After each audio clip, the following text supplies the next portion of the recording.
Et dans quelques minutes, 3-4 minutes, nous serons en direct avec ce soldat russe, juste Sergueï Girnov. Vous qui êtes russe, spécialiste du renseignement, c'est exceptionnel de pouvoir parler, comme nous allons le faire dans quelques minutes, à un soldat russe qui a quitté l'armée russe, qui a écrit un texte dans lequel il condamne les agissements de l'armée russe sur le plan éthique et philosophique en faisant la guerre, mais aussi sur la façon dont elle fait la guerre, et aussi sur la façon dont elle est organisée, d'ailleurs, au passage. Il dit que c'est une espèce de truc foutraque qui ne marche pas du tout. Il est très dur, ce monsieur qui sera avec nous dans quelques instants. Oui, oui, tout à fait. C'est intéressant. Moi, j'ai parcouru quelques pages de son livre, pas encore en totalité le texte. Donc, c'est super intéressant. C'est un style militaire. On sent, en fait, je crois qu'il a été aidé quand même. Mais en fait, on voit que c'est quelqu'un qui a un langage très franc, très ouvert. C'est comme Didier quand il part dans les casernes. Voire hors des casernes. Non mais attendez, non mais ne nous marrons pas. Parce que cet homme-là, qui dévoile des choses importantes sur la façon dont l'armée russe livre sa guerre en Ukraine, ce soldat russe qui a quitté, que risque-t-il? Enfin, j'imagine que si jamais demain il se pointe à Moscou, on ne va pas lui offrir un... Le tribunal. Et c'est pour ça qu'il aura le tribunal militaire. En principe, la peine de mort en Russie, il y a un moratoire. Mais moratoire, ça ne veut pas dire abolition. Ça veut dire qu'on peut le condamner à la peine de mort. Lui, il dit que ses avocats lui ont dit qu'il risque 15 ans de prison. Voilà, 15 ans de prison, c'est ce que lui dit. Peut-être rappeler le contexte quand même. Donc il s'appelle Pavel Filatiev. C'est donc un militaire qui a combattu 2 mois en Ukraine avant de dénoncer l'offensive, vous l'avez dit Eric. Un long récit publié sur Internet et il a réussi à s'enfuir. Il est arrivé dimanche dernier à l'aéroport de Roissy via la Tunisie. Exactement. Ça, c'est son parcours. Et il demande maintenant l'asile politique en France. Il s'est filmé à l'aéroport de Roissy. Il dénonce à nouveau l'inutilité de la guerre en Ukraine. C'est ce qu'il dit. Et puis, vous allez le voir, il déchire ses papiers russes dans les toilettes de l'aéroport. Regardez cette séquence. Vous vivez tous votre vie en Russie et vous savez que tout le monde s'en fout de vous. La valeur d'une vie humaine, c'est 0. Et concernant cette guerre en Ukraine maintenant, je ne veux pas entrer dans les détails, mais je me souviens de ces jeunes hommes qui sont morts là-bas. Et je ne sais pas pourquoi ils y ont laissé leur vie. Et je suis tellement rempli d'émotions et de colère en ce moment. Parce que vous voulez être utile à votre pays, vous l'aimez, mais vous avez un gouvernement qui s'en fout de vous.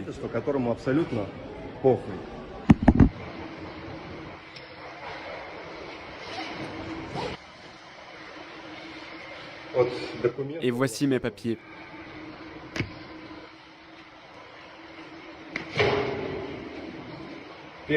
D'abord, mon certificat de vétéran. Je l'ai obtenu dans le Caucase. Et je l'emmerde.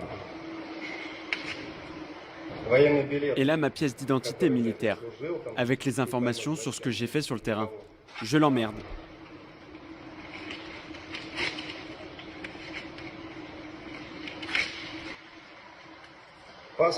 Mon passeport de citoyen russe.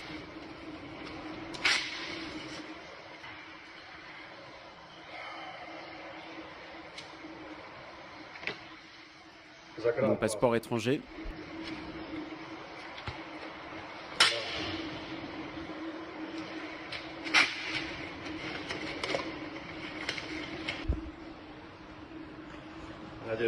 Est-ce que vous le voyez, ce tas de déchets?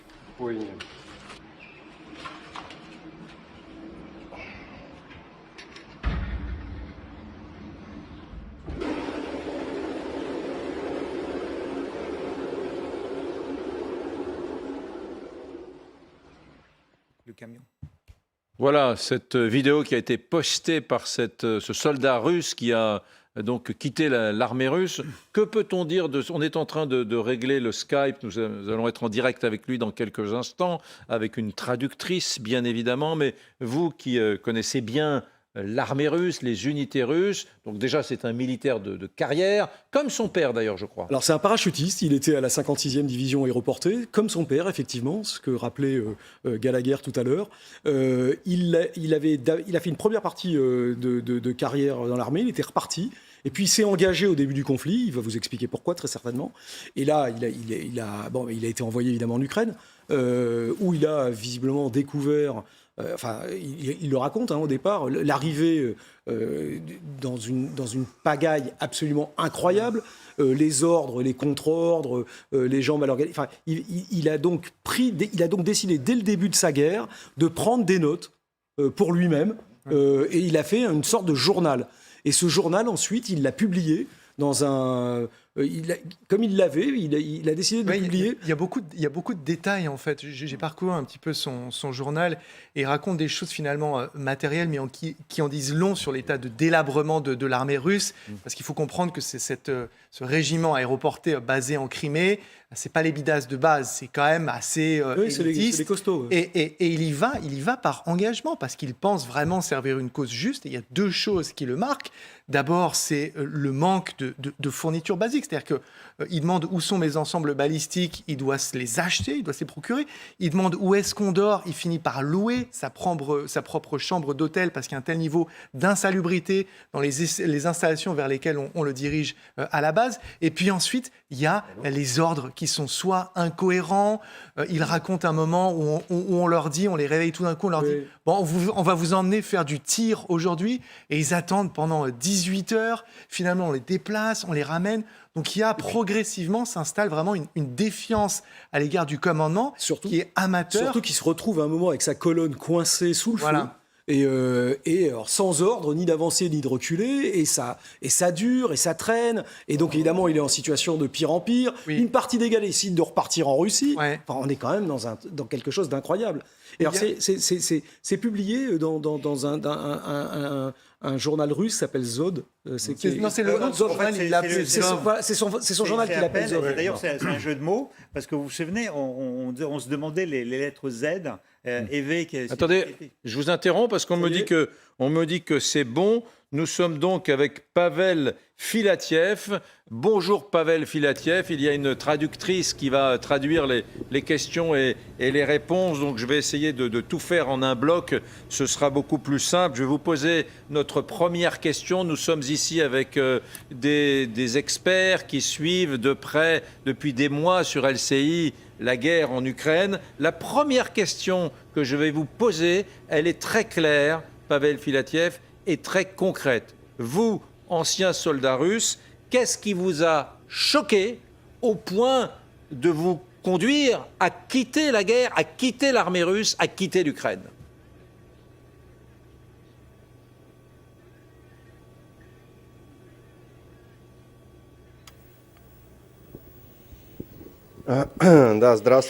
Bonsoir. Au jour d'aujourd'hui, je suis militaire russe.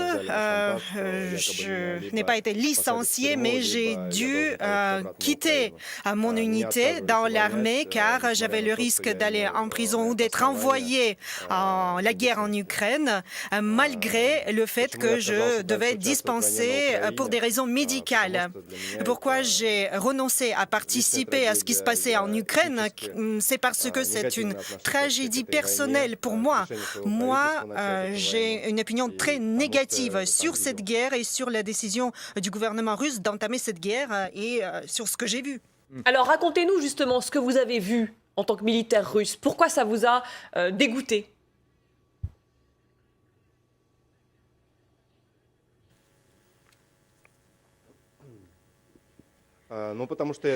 Eh bien, parce que j'ai vu que cette guerre mène à la destruction des villes et des villages et je ne comprends pas du tout les objectifs poursuivis par cette guerre.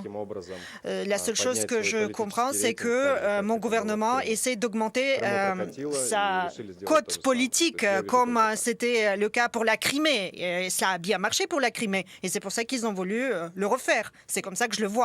Pourtant, vous avez choisi de vous engager dans cette opération spéciale, non ?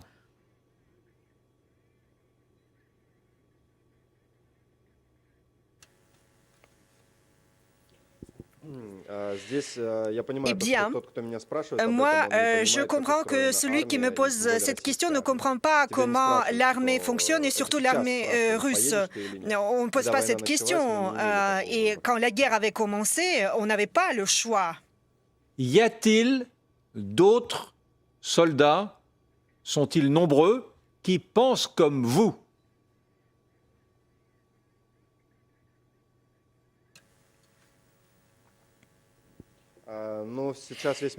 Eh bien, aujourd'hui, le monde entier regarde ce qui se passe. Tout le monde voit que le front ne bouge plus, ni du côté ukrainien, ni du côté russe. C'est une sorte de pause. Et les raisons pour lesquelles ça se passe, eh bien, c'est parce qu'un grand nombre de militaires professionnels comme moi ont refusé de continuer à faire cette guerre. Par conséquent, le gouvernement russe fait appel à des prisonniers qui sont dans les prisons et ils leur promettent les monts et merveilles pour qu'ils aillent à cette guerre en leur expliquant qu'ils seraient quelque part très loin du front, mais en réalité, ils seront bien en première ligne et ils ne pourront plus aller où que ce soit. Et vous dites qu'à l'heure qu'il est, c'est ce que vous dites sur Internet, que s'il y a autant de Russes qui combattent, c'est parce qu'en fait, c'est très difficile de quitter l'armée. Ils sont coincés, c'est ça?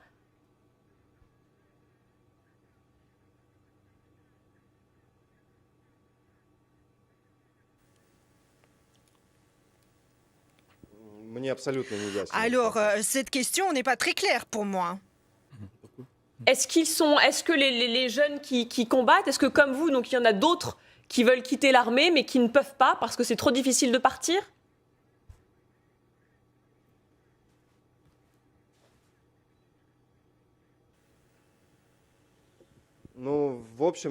Eh bien, grosso modo, pour vous répondre très simplement, la question et la réponse serait oui. Beaucoup de militaires voudraient partir, mais ils ne peuvent pas le faire. Et puis les hommes russes, les militaires russes, ils ont aussi été éduqués comme patriotes. La propagande dit que celui qui jette son arme sur le champ de bataille est un traître et lâche. Et ce serait une honte pour un homme. C'est par conséquent pour cela que je n'ai pas abandonné mes armes et je n'ai pas pu partir jusqu'à ce qu'on m'évacue pour des raisons médicales. Il y a eu en Europe et dans le monde entier une immense émotion lorsque on a découvert ce qui s'est passé à Boutcha, ce qui s'est passé dans un certain nombre de petites villes d'Ukraine où on a accusé les Russes d'un certain nombre d'exactions, de faits cruels. On parle de crimes de guerre. Qu'est-ce que vous avez à dire là-dessus? Est-ce que vous connaissez, vous avez vu, vous avez entendu parler de ces Russes, de ces soldats russes qui ont accompli en Ukraine des crimes abominables sur la population civile? Qu'avez-vous à dire de cela?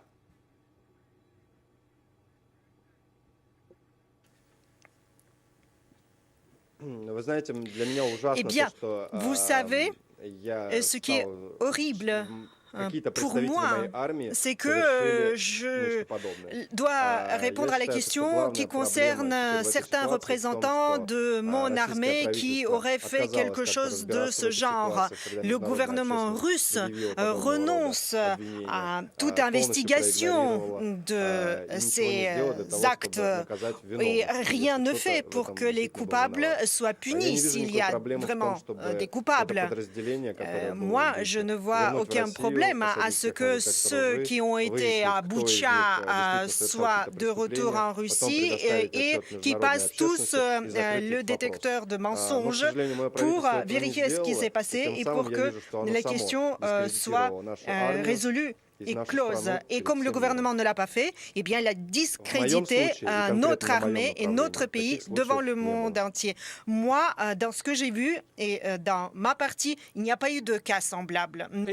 Est-il normal que les autorités ukrainiennes jugent des soldats russes responsables de ces crimes à Boutcha et ailleurs, d'ailleurs?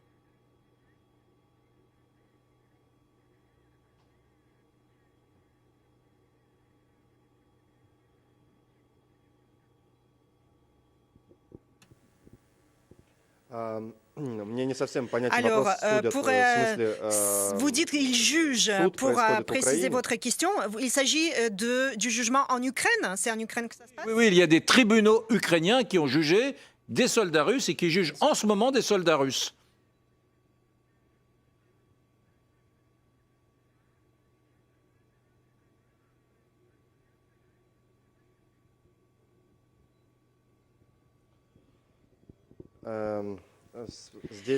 Eh bien,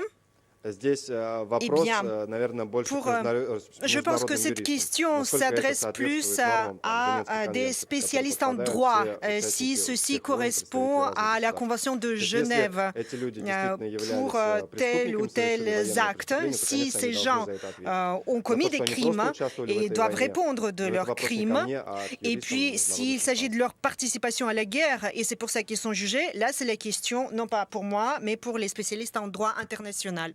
Que pensez-vous de ce que dit le Kremlin, c'est-à-dire qu'il faut combattre les nazis ukrainiens? Est-ce que vous partagez cet avis-là, que les Ukrainiens sont des nazis?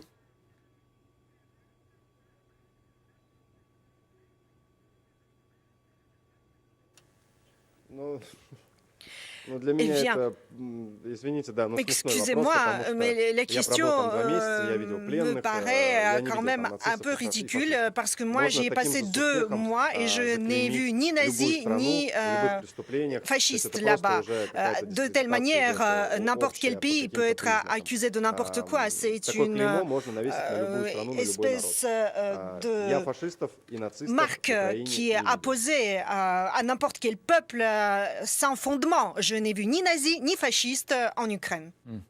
Est-ce que vous considérez que les Russes ont une responsabilité dans cette guerre? Parce que on dit souvent c'est Poutine, mais est-ce que la société russe vous semble finalement faire bloc derrière Poutine dans cette guerre contre l'Ukraine?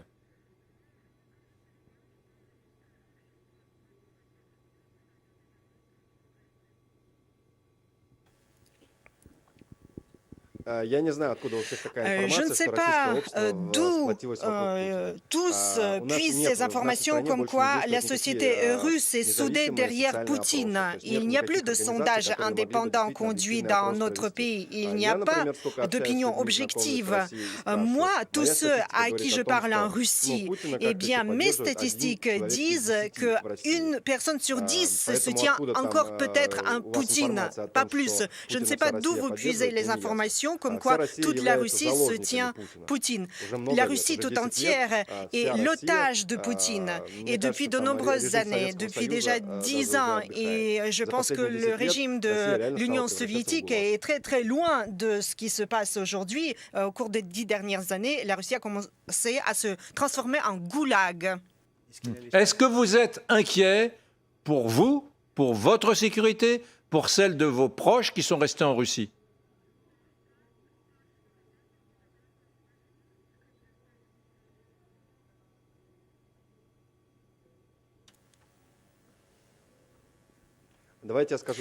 Eh bien, permettez-moi de répondre pour moi, tout seul. Eh bien, je suis fatigué d'être préoccupé pour moi, si vous voulez. Mes avocats, la société civile, défenseurs de droits me disent tous que sur le territoire de la France, je ne dois pas avoir peur. Je pense que je dois les écouter et puis j'en ai marre de m'inquiéter. Alors, vous demandez l'asile en France. Pourquoi avoir choisi notre pays, la France ?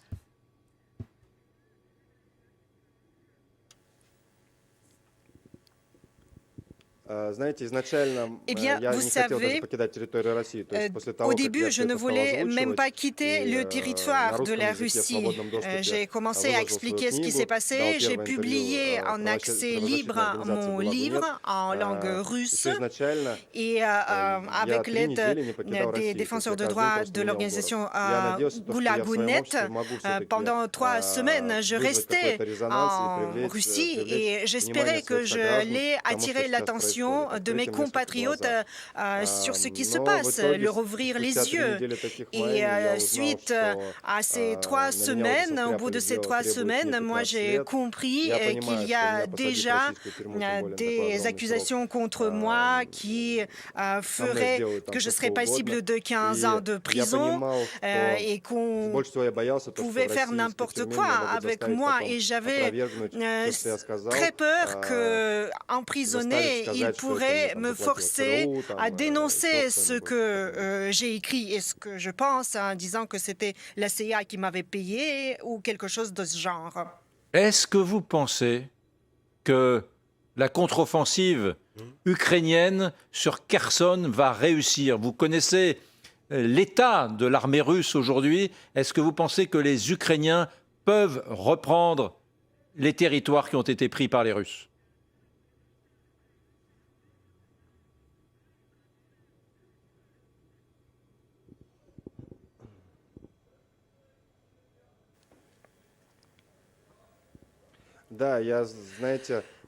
Oui, alors moi aussi, je regarde avec étonnement la façon dont la communauté internationale débat les succès des forces armées ukrainiennes.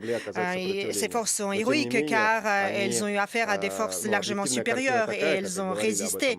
Mais la situation objective est telle que les Américains le décrivaient dès le début, les Ukrainiens eux-mêmes, les Britanniques, c'est que l'Ukraine ne devait, d'après leurs estimations, tenir plus d'une semaine. Et puis, personne n'a tenu compte du fait qu'un grand nombre de militaires russes comme moi ont refusé de continuer ces hostilités. Par conséquent, il n'y a pas d'autres attaques. Et je pense que si plus de militaires russes refusent de participer à cette guerre, c'est là où la partie ukrainienne pourrait avoir du succès. Petite question, vous critiquez beaucoup l'armée russe, très organisée. On la pensait forte, l'armée russe. Finalement, on a l'impression que pas tant que ça. Pourquoi ?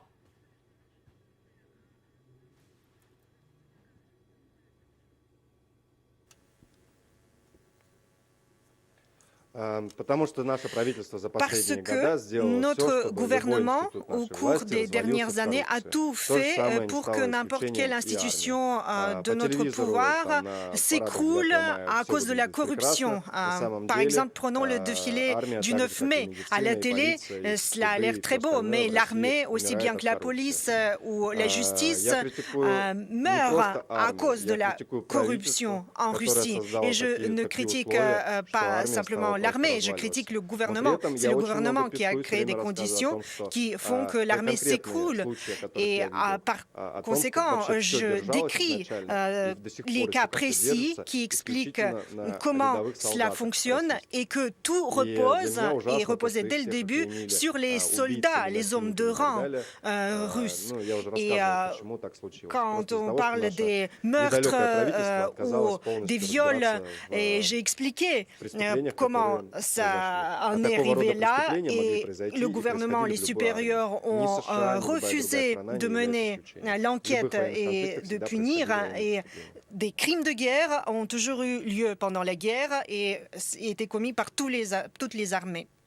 Oui, un mot sur cette situation qui a beaucoup ému l'opinion publique en Europe, c'est par-delà les crimes de guerre, les populations ukrainiennes qui cachent leurs enfants, en particulier leurs filles. On a vu de nombreux témoignages parce qu'elles redoutent tout simplement que des jeunes filles civiles soient violées par les soldats russes, ce qui semble extrêmement fréquent dans les zones où les Russes sont en situation d'occupation. Qu'est-ce que vous avez à dire de cela ?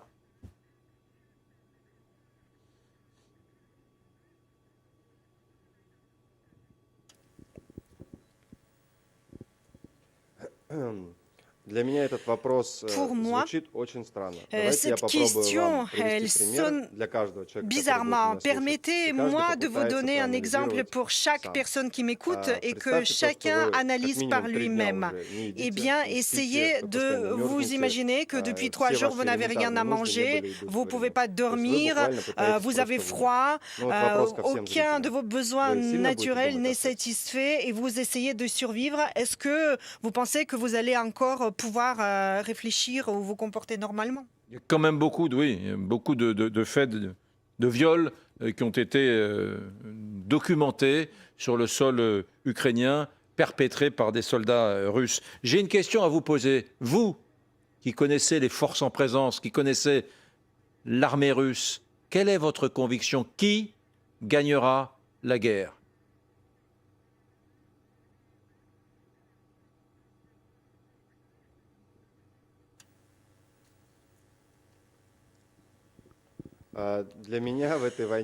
Pour moi, il n'y aura pas de gagnant dans cette guerre. Tout ce que je sais, c'est que Poutine perdra, soit demain, soit dans un an. Les Occidentaux parlent beaucoup du nucléaire civil à Zaporijjia, mais aussi de l'arme nucléaire, la menace nucléaire brandie par Vladimir Poutine et ses équipes toutes les semaines. Devons-nous craindre, devons-nous redouter l'utilisation de l'arme nucléaire par la Russie?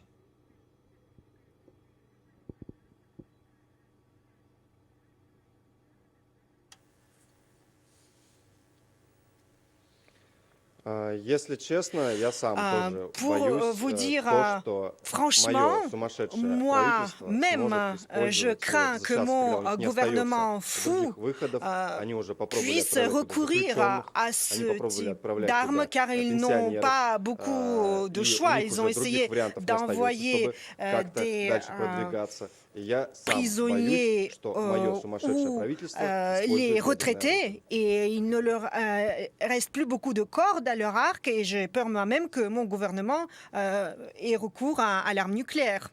Dernière petite question, Pavel Filatiev. Vous dites une personne sur 10 soutient Poutine seulement. Pourquoi n'y a-t-il pas de soulèvement contre Poutine ?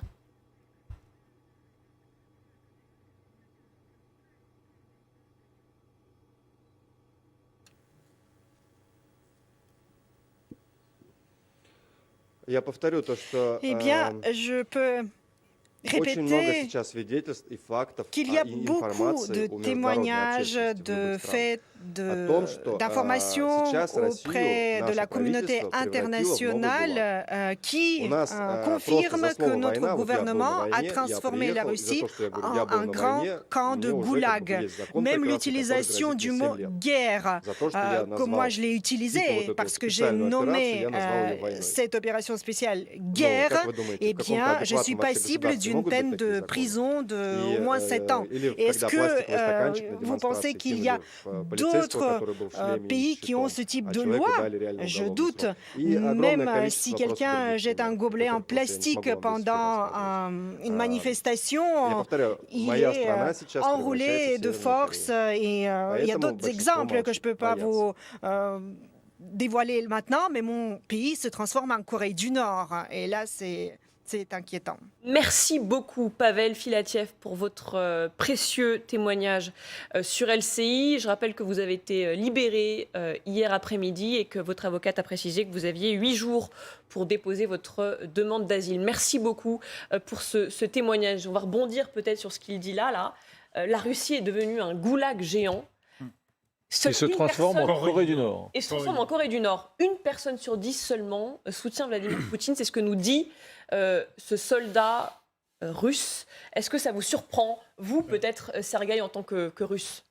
Non, j'attendais ça. J'attendais parce qu'en fait, vous avez compris quand il y a eu des sondages qui étaient publiés, qui étaient mentionnés par nous sur ces plateaux, on disait tout de suite quelle est la valeur de ces sondages dans un pays qui est occupé, où il y a les lois qui vous obligent à vous taire, qui vous menacent d'aller entre 7 ans et 15 ans en prison. Donc bien évidemment, ces sondages ne révélaient absolument pas la réalité de la chose à l'intérieur de Russie. Mais c'était difficile pour nous. Nous sommes quand même à 2, 3, 4, 5 000, voire même 10 000 kilomètres de Russie. Nous ne sommes pas en Russie, nous ne pouvons pas savoir ce qui se passe actuellement. Donc Pavel, il vient de l'intérieur, il vient du pays, non seulement du pays, mais en plus du front.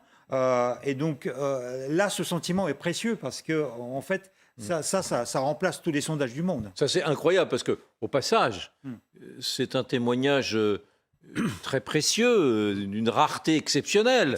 C'est déjà trouver des Russes qui vivent en Russie en ce moment et qui parlent, c'est rarissime, mais trouver des Russes qui ont combattu en Ukraine et qui ne parlent pas un pistolet sur la tempe, c'est qui ne débitent pas un langage de propagande, c'est rarissime. C'est le premier que j'entends depuis l'invasion de février. Et ce qu'il rend possible, Éric, c'est qu'il est en France, il est chez nous. Absolument. Au moment même où les ministres des Affaires étrangères de l'Union européenne, aujourd'hui à Prague, débattaient de l'opportunité ou non d'empêcher tous les Russes de voyager. Donc moi, je comprends, je ne porte pas de jugement, si vous voulez, sur la colère, la haine même des Ukrainiens par rapport à la possibilité de croiser un Russe déambulant dans les rues de Paris avec un cigare dans les mains. Ce tourisme-là, évidemment que c'est pas là-dessus qu'il faut se pencher, mais il faut surtout pas se couper de ces voix, de la possibilité de les entendre, après à prendre avec des pincettes, bien évidemment, parce que toutes les informations qu'ils nous livrent,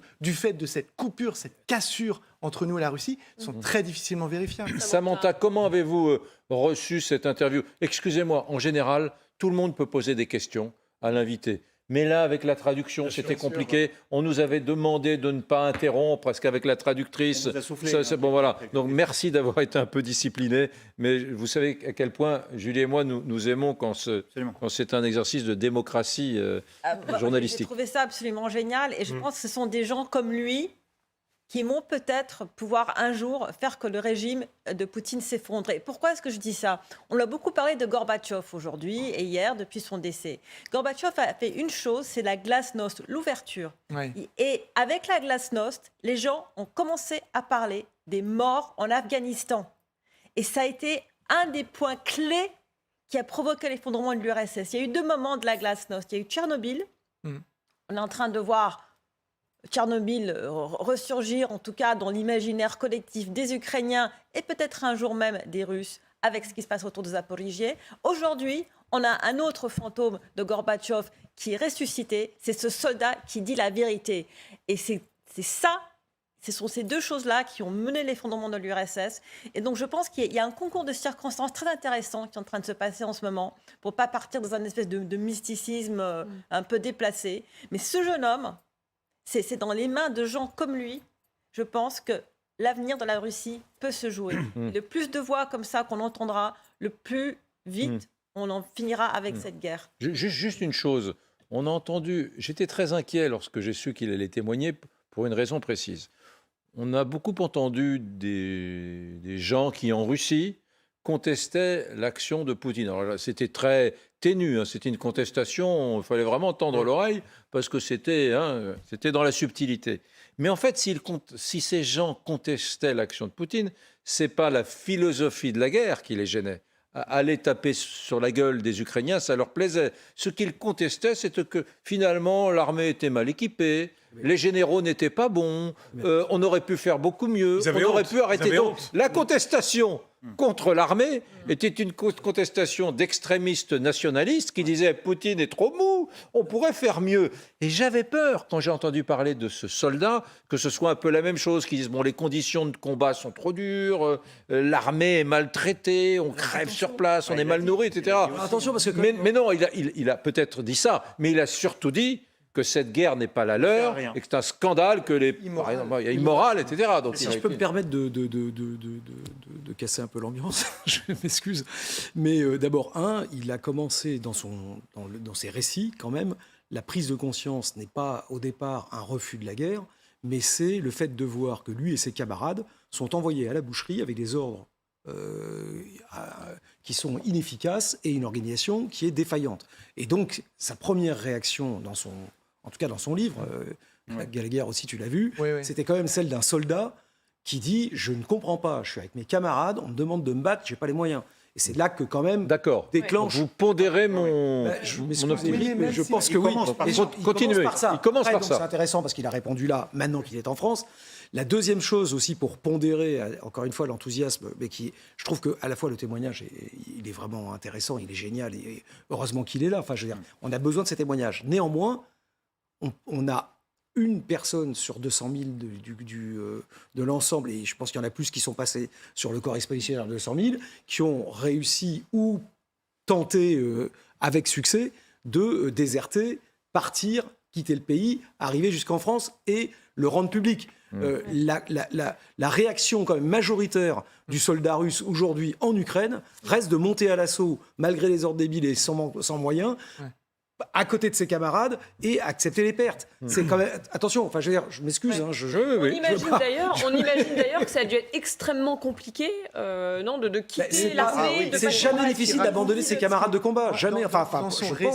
Dans son récit, ce qui m'étonne, si vous voulez, c'est qu'il rentre en Russie et il passe 3 semaines durant lesquelles son récit est publié. Il est dans l'espace public, il est sur VKontakte, un espèce de réseau social archi-utilisé par les Russes, 141 pages, et il le dit lui-même, ça ne prend pas, il n'y a pas de réaction. Et donc, il consulte ses avocats lui disent, tu risques 15 ans de prison. Et donc là, il fait à la fois défection et surtout, il part, il devient apatride. Moi, ce qui m'a extrêmement frappé, c'est déjà la fin. Poutine perdra. Il a dit tôt ou tard, Poutine perdra. Et la raison pour laquelle, depuis 6 mois, on se demande tous comment l'armée russe... La corruption. L'armée russe, cette armée qui dépense, je vous le rappelle, l'économie russe, c'est l'équivalent de l'économie espagnole. Eh bien, l'armée russe dépense 15 milliards de plus par an que la France dans son budget militaire. 4% du PIB, là où nous, on atteint à peine 2%. Tout cet argent... Mais où va-t-il quand on voit la désorganisation, l'état de l'infanterie, l'état des chars, les tenues?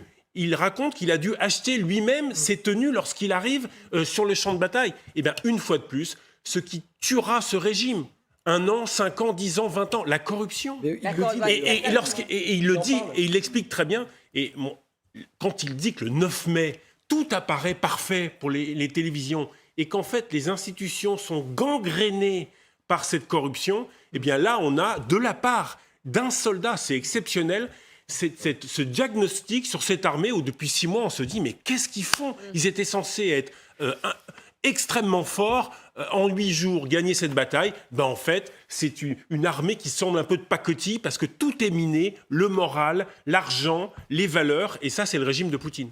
Petite information, donc bien évidemment, là c'était une petite interview, il a donné quelques exemples et on a envie en fait de connaître tout, y compris son livre. Donc je vous informe qu'actuellement, j'ai parlé avec son avocate aujourd'hui et elle m'a informé qu'actuellement ils sont en train de négocier la traduction en français du livre qui va paraître d'ici quelques semaines en France. Il va demander d'ailleurs l'asile en France. Qu'est-ce qu'on va vérifier? Question peut-être un peu naïve. Est-ce qu'il n'y a pas des risques qu'il ne soit pas un espion aussi, Moi, je suis passé. ce militaire? Lui, il connaît ça. Voilà, je connais ça. Donc là, il a 8 jours pour déposer la demande d'asile devant l'OFPRA, l'Office français des apatrides et des réfugiés. Après, donc, il y a... un officier de protection qui va être désigné, qui va étudier son cas. Il va demander tous les papiers. D'ailleurs, par rapport à ça, il a commis quand même une faute administrative en déchirant ses papiers, parce que ça, c'est pas très bien par rapport à ça, parce que ces papiers auraient servi en fait à l'OFPRA pour examiner son cas. J'espère qu'il a peut-être gardé quelques copies, ça lui servirait. Et après, donc, il va être convoqué à l'OFPRA pour avoir un entretien où il va présenter son cas, on va lui poser les questions. Derrière, un officier de protection qui va gérer son cas va examiner tout ça, va rédiger son rapport, et après, le directeur de l'OFPRA, au nom du directeur de l'OFPRA, on va prendre la décision de lui accorder l'asile ou pas. Et si la France décide de ne pas lui accorder d'asile, ce que Je doute dans ce cas précis.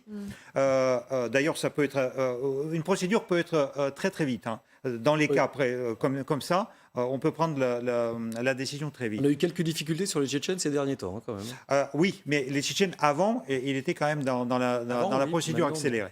Et donc, même si la France l'OFPRA décide de ne pas lui accorder l'asile, on est dans un état de droit. Donc, il y a la Cour nationale de droit d'asile, qui est une cour de justice spécialisée dans le droit d'asile, et donc il aura la possibilité de présenter un appel. Et dans cette cour, il y a un représentant du haut-commissaire aux réfugiés qui siège à côté d'un magistrat français, d'un représentant de l'OFPRA, d'un représentant du ministère des Affaires étrangères et d'un représentant des organisations de défense de droit françaises. Voilà. Et donc, vu ce qu'il raconte, vu le profil, ça pourrait aller vite et aller en sa faveur.